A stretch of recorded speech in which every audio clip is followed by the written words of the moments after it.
Galera, o que eu posso dizer de House of the Dragon? O primeiro episódio já tinha sido perfeito. Aí o segundo veio e superou o primeiro. Agora o terceiro elevou ainda mais o nível. Teve aquelas batalhas sangrentas com dragões, teve salto temporal, teve muito mais intriga, manipulação que a gente gosta. Então bora ver os detalhes desse episódio bombástico agora.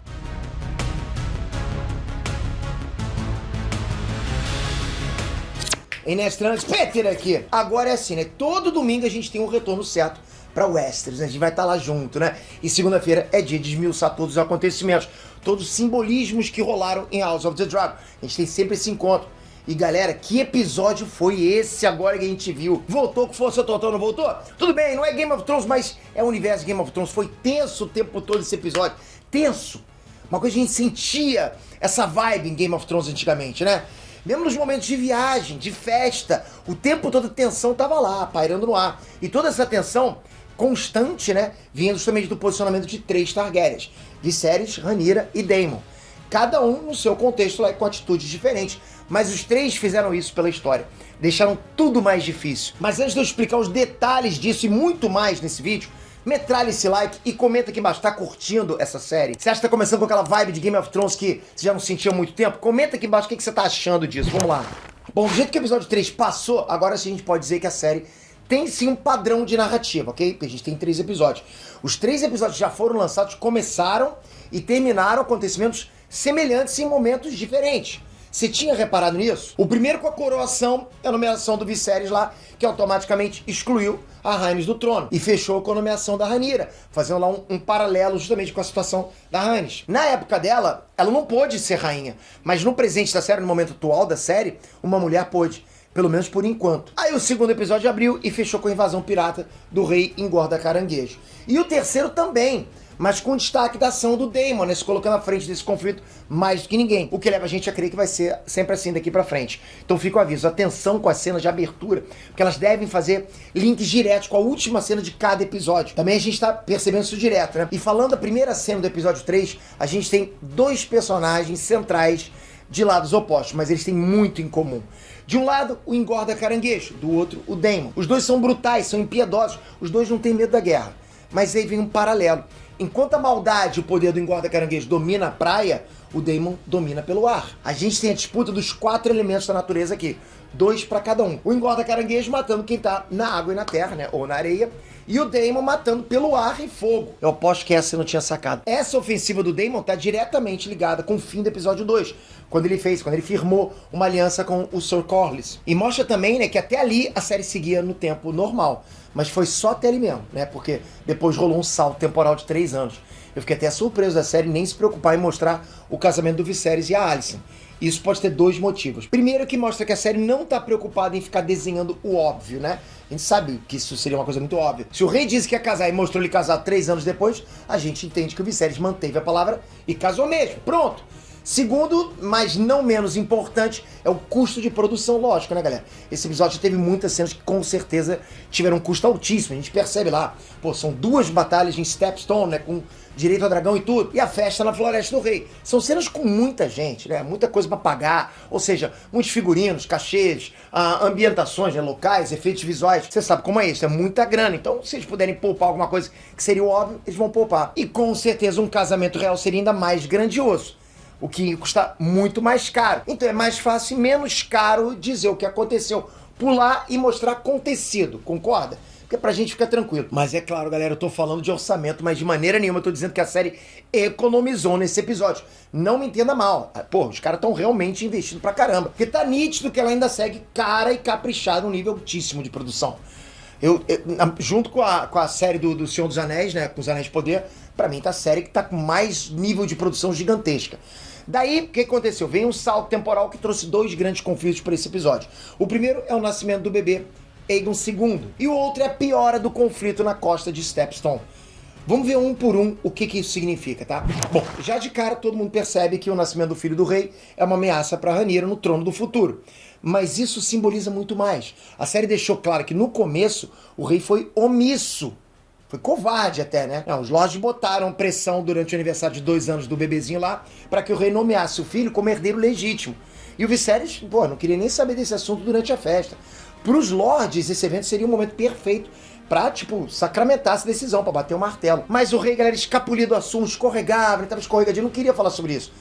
Por outro lado, isso também causou muita revolta na Rhaenyra. Por quê? Porque ela não é boba, galera. Por isso que ela tava tão rebelde e respondona nesse episódio inteiro. Mas tem mais um detalhe aí que muita gente não deve ter pescado. A Alicent tinha um bebê no colo e outro na barriga. Vocês percebem que a série enfatizou a fertilidade da rainha consorte? E isso faz, se parar pra pensar, um espelhamento cruel com a rainha Aemma, né, que morreu lá no primeiro episódio. Lá atrás, a série tava mostrando pra gente justamente o inverso. Tava mostrando como é que a rainha tinha dificuldade pra dar filhos pro rei, né? Outros filhos pro rei. Enquanto isso, em 3 anos, a Alicent já tinha dado o filho homem pro rei. Tava grávida de outro, inclusive. Então, justamente, 2 momentos totalmente inversos, né? E nem a carruagem chacoalhando, né, durante a viagem lá de ida e volta foi um risco pra gravidez dela, porque deveria ser. Ou seja, ela é fértil e muito forte. Fertilidade é o que não falta nela. Falando do aniversário do príncipe, o tempo todo o Viserys é visto jogando com 2 emoções. Primeiro, o orgulho do filho. E segundo, preocupado com a Rhaenyra. Isso vai ser visto desde a primeira cena dele, que ele até grita, perguntando se alguém viu ela, mas também em resto do episódio. Durante a festa, durante a caçada, a todo momento, o assunto que martelava na cabeça dele era a Rhaenyra. Onde ela tava, né? Com quem ela ia casar, a situação dela no trono. E falando na Rhaenyra, durante o episódio inteiro, ela agiu demonstrando que não tem medo de se posicionar. Mesmo que isso chateie o pai dela, né? Ou desrespeite o rei. Claro, o rei e o pai dela são a mesma pessoa, mas são 2 instâncias diferentes, ok? Tipo, como se fossem 2 entidades diferentes. 2 poderes diferentes, isso que eu quero dizer. Lembrando que no contexto da história, essa é uma época que as mulheres não podem ir contra a autoridade dos homens. No momento da história, no contexto da história, tá? Sabe, não, porra, e contra o rei é pior ainda. Mesmo assim, ela peitou o pai em quase todas as conversas com ele. Desapareceu 2 vezes durante a festa, né? Pô, deu uma voadora numa lady lá na frente de todo mundo. Recusou um lorde na cara dele. Enfim, ela tá realmente casca grossa, revoltada. A Rhaenyra tava com sangue nos olhos o tempo todo. Isso parece um recurso até simples, né? Só pra criar mais problema no enredo. Mas na verdade, galera, eu vejo assim que a personalidade dela deu um passo maior pra se construir como rainha, pra ela se construir como rainha. Mais uma vez, a Rhaenyra é evidenciada como sendo mais turrona e mais enérgica que o pai dela. De novo, a gente vê assim, né? Sobre o futuro noivado da Rhaenyra, tem várias questões aí pra gente prestar atenção. Primeiro, a sede dos lotes, para que isso seja feito com a maior vantagem possível. Segundo, mais uma vez, o Viserys quase foi manipulado de novo com aquela história lá do servo branco. Já já vou falar dele, tá? Terceiro, serviu como pano de fundo para mostrar como é que a Alicent é fundamental para as decisões do rei. Ele ouve os conselhos dela, né? E ele conhece muito bem como a Rhaenyra pensa. Foi assim no episódio 2 e foi de novo no episódio 3. Sempre que o Viserys se aproxima da Rhaenyra, é seguindo os conselhos da Alicent. Tipo, como se fosse gado mesmo. Mas agora ela foi além. No episódio 3, a Alicent ficou mais ali nos bastidores, né? Tava ali conduzindo a relação do rei com a filha. Mas também conseguiu determinar a decisão do rei sobre a guerra e sobre o irmão dele. Mas tem mais sobre esse noivado aí. O Viserys ficou perturbado com esse lance de arrumar um pretendente pra filha. Só que isso foi uma baita hipocrisia dele, né? Durante boa parte dessa história. Pensa comigo, lá no início, ele foi cobrado para tomar uma atitude sobre a guerra em Stepstone e não fez isso.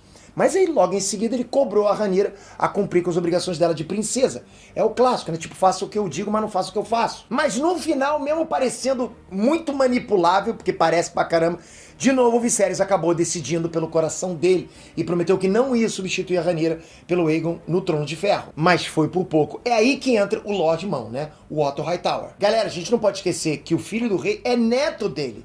Então tá mais que explicado, né? O Otto sempre puxa a sardinha pro que é melhor pra casa dele, e não necessariamente pro reino dele. Ele maquia a história pra parecer que os conselhos dele são o melhor pro reino, mas esses conselhos são ainda melhores pra casa Hightower. E nesse episódio ele não só forçou a barra pra convencer o rei a nomear Aegon, né, como herdeiro do trono, ele foi além. Ele sugeriu noivar a Rhaenyra com o próprio irmão. Sacou por quê, né?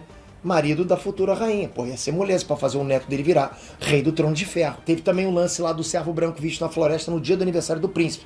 Isso virou uma peça no tabuleiro dos manipuladores do rei. Principalmente o Otto Hightower, né, o mão do rei. Ele floreou bastante o significado dessa aparição.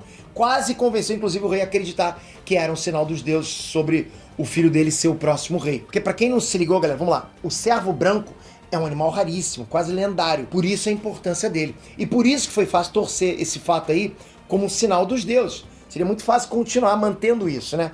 Mas a grande ironia do destino é que no final o rei nem viu esse servo. Quem viu foi a Rhaenyra. Então, se isso foi mesmo um sinal, o sinal veio pra ela. E falando em ironia do destino, esse episódio tá cheio delas, né? Como, por exemplo, no começo lá, que a Rhaenyra disse que não ia participar da caçada porque não gostava de ver os javalis morrerem. E mais pra frente, ela mesma matou um javali. Sério, galera, esse enredo de House of the Dragon costura detalhes, ok? A gente tem que ficar prestando direto nesses detalhezinhos que estão sendo costurados na nossa cara. O tempo todo sementinhos pra gente colher depois. Mas tem mais ironias do destino, anotei várias, né? Quem conhece a história já pode até ter se ligado em algumas ironias aí. Eu não vou falar em detalhes pra não estragar pra quem tá por fora, só vou citá-las aqui, tá? Por exemplo, o pai do Harvey Strong, né? O quebra-ossos, ele disse que o filho dele não era o melhor partido pra Rhaenyra. Além disso, teve também aquela proximidade do Sir Criston com a Rhaenyra. Quem pescou essas referências, pescou. Enquanto isso, o rei Viserys, cheio de problema na cabeça, fez o quê? Porra, virou um pudim de cana. Daí, lá pelas tantas, ele ficou pensando na vida lá sobre a nomeação da Rhaenyra e sobre nunca ter imaginado que casaria de novo. Ele falou pra Alicent que talvez ele tivesse cometido um erro. Lembra dessa cena na frente da fogueira? Então me diz aí, como é que você entendeu essa fala? Que erro era esse? O erro era nomear a Rhaenyra ou o erro era ter casado de novo e perdido o amor da filha? E como o Viserys já estava envolvido nas manipulações, né? O fato do servo não ser branco bateu forte, né? Também o fato dele não conseguir matar o bicho no primeiro golpe, pô, foi um símbolo de fraqueza dele. Mas lá pro final, o Viserys também teve um momento dele. Claro, né? Como eu disse, através do conselho da Alicent. Ele jogou pesado com a Rhaenyra para escolher um noivo. E ele usou uma frase muito apelativa. Sustente sua sucessão. Na boa, isso foi uma tacada de mestre, né? Pegou direto na fraqueza da Rhaenyra, que é a ambição pelo trono, em ser a primeira rainha e tal. Parece nada, ok, galera? Mas esse é mais um passo em direção à dança dos dragões. Bom, vamos agora falar do segundo grande conflito desse episódio, que envolve o Targaryen, que quase não apareceu, mas mandou ver em cada segundo, o Daemon. Daemon tá casca grossa pra caramba. Eu já falei dele aqui no começo desse vídeo aqui sobre a invasão em Stepstone. Mas no fim do episódio, o Daemon surrou o mensageiro que trouxe a carta do Viserys pra ele. Vocês sabem o que isso significa? Isso mostra mais ainda o quão sem limites o Daemon é. Tipo, ele tem zero respeito pelo rei e pelas leis. Pra quem não sabe, existe um provérbio antigo que diz o seguinte: não mate o mensageiro. Isso a gente sempre escuta na ficção, né? Se existe na vida real, não pode matar um mensageiro, né? Porque as mensagens são importantes. E esse provérbio surgiu de acontecimentos em guerras muito antigas, em que os líderes lá matavam os mensageiros que trouxessem mais notícias. O cara vinha numa boa trazer a notícia, mal sabia a notícia que estava trazendo, pô, né? Morria. Matar o mensageiro sempre foi um ato extremamente mal visto, antiético mesmo. Lógico, galera, o mensageiro não tem culpa de nada, né? Ele só carrega informações. E o Daemon fazendo isso, reafirmou que ele não tá nem aí pro Viserys e nem aí pra manter uma postura esperada de um príncipe. Ele age conforme o que ele pensa. E que se exploda o resto. Fora isso, nessa cena, os soldados questionaram a presença do Daemon ali naquela guerra. Quase virou um motim. E pra calar a boca de todo mundo, ele mesmo se colocou como isca pra atrair o engorda caranguejo e os soldados dele lá na praia. Ele foi sozinho, armou o teatro com a Dark Sister e o plano deu certo. E o final do episódio reforçou que o Daemon é forte. Galera, ele cortou o engorda caranguejo no meio. Outra coisa que essa batalha mostrou é que, diferente do Viserys, o Daemon sabe muito bem o que quer. E faz qualquer coisa pra manter as decisões dele.